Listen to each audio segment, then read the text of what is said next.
In 6th grade, my best friend invited me to play tennis with him, and I thought I was gonna crush him. It didn't go that well for me.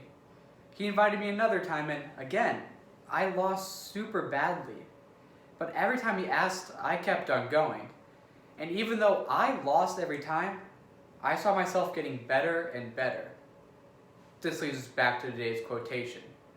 Heroes are made in the hour of defeat. Success is, therefore, well described as a series of glorious defeats by Mahatma Gandhi. What this means is that a true indicator of success is always to be resilient in the eyes of failure. And we can see it in 3 key areas.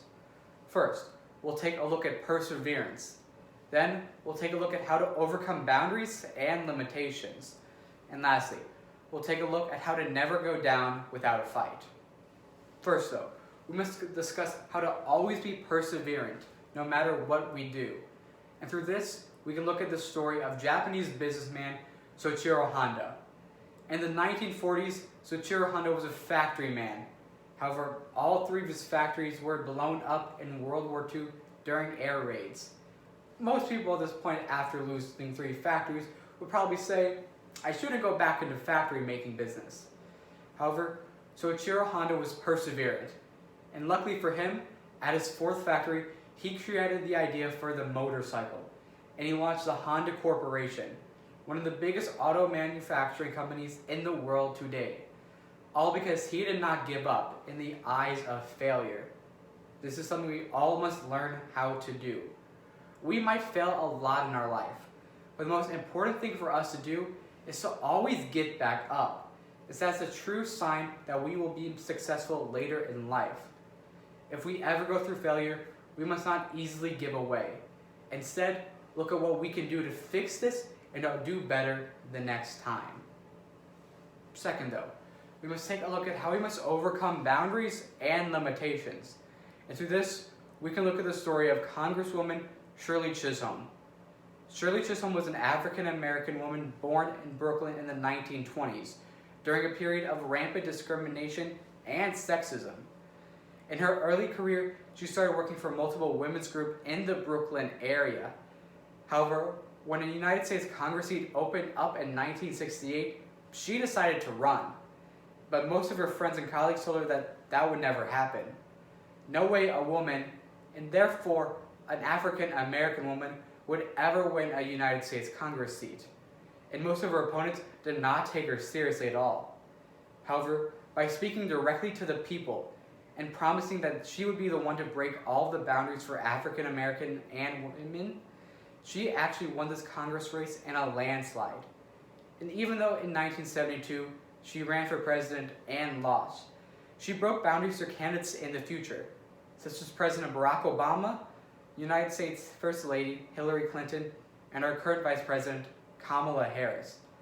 All because she broke these limitations and kept on going. This is something we all must learn to do. We will always have boundaries in our life and people that will try to limit us. But the important thing is not to get hung up on these boundaries, as we can always overcome them. Because boundaries are just boundaries. What you choose to do with them can truly make you a hero. And lastly, we must take a look at never going down without a fight. And that, we can look at the story of Ryan White. Ryan White grew up in Indiana, in a normal town with a normal family and normal friends. However, sadly at the age of 10, he contracted HIV from a blood transfusion, and it quickly progressed to AIDS. Most people at this time period would get angry and upset at this apparent death sentence. However, Ryan White realized that with his few years left to live, he had to make the most of them. So, he continued to be happy and have joy in his life instead of giving up.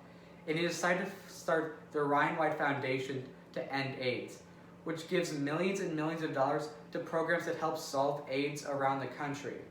All because he was not going to go down without a fight. Yes, he might have lost in the end, but the important thing is that he never let it get the best of him. Something we all must learn. Sometimes we will lose in life, and that is okay.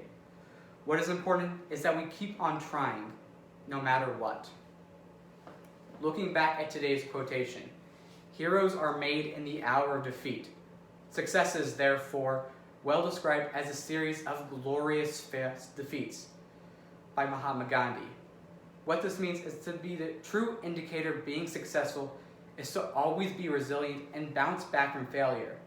And even if you do fail, make sure you try your hardest anyway. And we saw it in 3 key areas. First, we took a look at how to always be perseverant, just like Soichiro Honda did. Then we took a look at overcoming boundaries and limitations, like Shirley Chisholm. And lastly, we took a look at how we must never go down without a fight, just like Ryan White. I might have been really bad at tennis at the start, but the important thing is that even though I was losing, I kept on trying. And today it's helped out. I'm surprisingly good at tennis now. That's all it became apparent because I had the urge and the desire to keep going out and playing, even after failing.